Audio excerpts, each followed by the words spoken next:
유산소 운동 중요한 거 알겠는데 그냥 땀날 정도로만 뛰면 되는 거 아니야?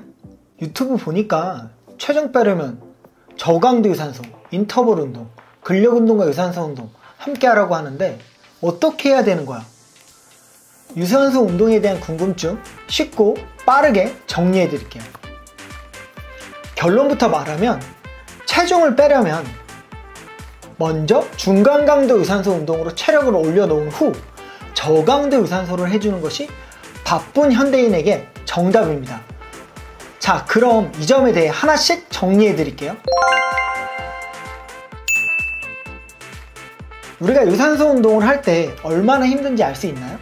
거리, 시간, 속도는 개인의 수준 차이가 많이 나기 때문에 객관적인 강도를 파악하기 어렵죠. 이때 스마트워치 또는 심박계가 필요해요.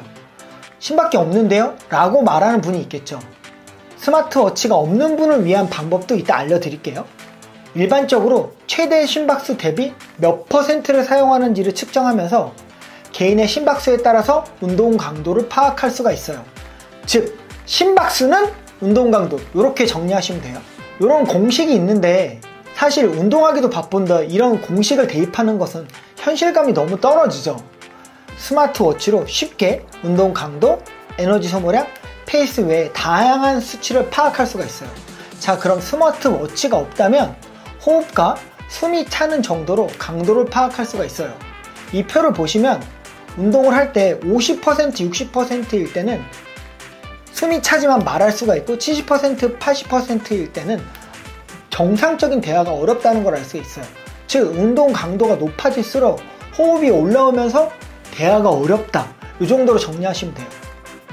자, 위에 표는 심박수에 따른 에너지 소모 비율이에요.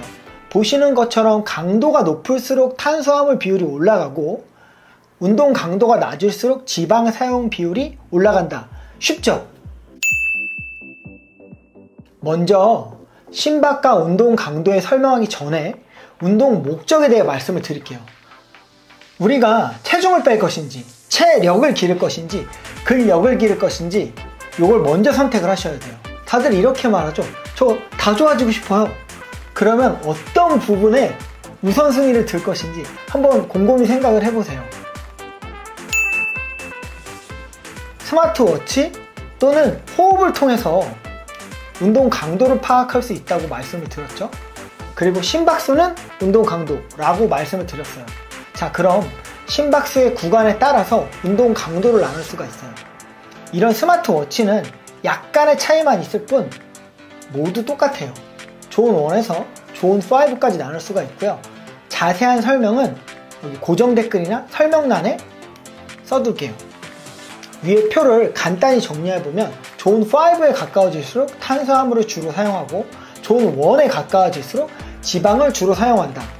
강도가 높으면 최대 파워, 순발력, 최대 근력 능력이 올라가고 중간 강도는 체력, 심폐지구력, 낮은 강도는 건강과 지방 요소를 한다고 정리하시면 돼요. 쉽죠? 우선순위를 잡으라고 말씀을 드렸죠? 여러분이 근력 향상이 목적이라면 근력 운동을 먼저 해주셔야 돼요. 아니, 무슨 유산소 운동에 대해 말하는데 근력 운동이냐 라고 말하겠지만 함께 해줘야 더 큰 효과가 있어요. 그러면 근력 운동을 40분에서 50분 정도 빡세게 한 후에 유산소 운동을 존 2 정도, 저강도 강도에서 15분에서 20분 해주세요. 물론 시간적 여유가 된다면 더 해주셔도 되는데 저는 바쁜 현대인들을 위해서 말씀을 드린 거예요. 1시간을 기준으로요. 자, 두 번째는 여러분이 체력이 목적이라면요, 심폐지구력과 근지구력을 향상시켜야 돼요. 이때는 8:2 정도의 비율로 8을 존 2와 존 3 영역을 하시고요. 이 정도의 비율로 존 4, 힘든 수준의 역치 정도의 수준으로 운동을 해주셔야 돼요. 여러분이 아직 초보라면 사실 존 2와 존 3만 해주셔도 충분합니다. 세 번째, 여러분이 가장 궁금해하는 질문, 체중을 빼려면 어떻게 유산소 운동을 해야 돼요? 라는 질문이겠죠?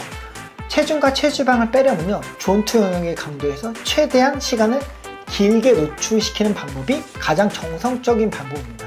이렇게 되면 크게 부상의 위험이 노출되지도 않고요, 체중과 체지방도 빠지고 컨디션도 좋아지는 장점을 가지고 있어요. 그런데 현실적으로 바쁜 현대인들은 장시간 운동을 하는 게 어렵죠. 그래서 초보자라면 먼저 체력을 길러주는 강도에서 운동을 해주고 이후에 길러진 체력 안에서 저강도 유산소를 해주는 것이 가장 효율적인 방법입니다. 정리를 해보면 오늘 심박수에 따른 운동 강도에 대해 알아봤고, 체중을 빼고 싶다면 먼저 체력을 향상시키는 중강도 유산소 운동을 한 후에 이후에 길러진 체력 안에서 지방이 태는 저강도 유산소 운동을 지속해라 입니다. 오늘 영상이 도움이 되셨다면 구독과 좋아요 부탁드립니다.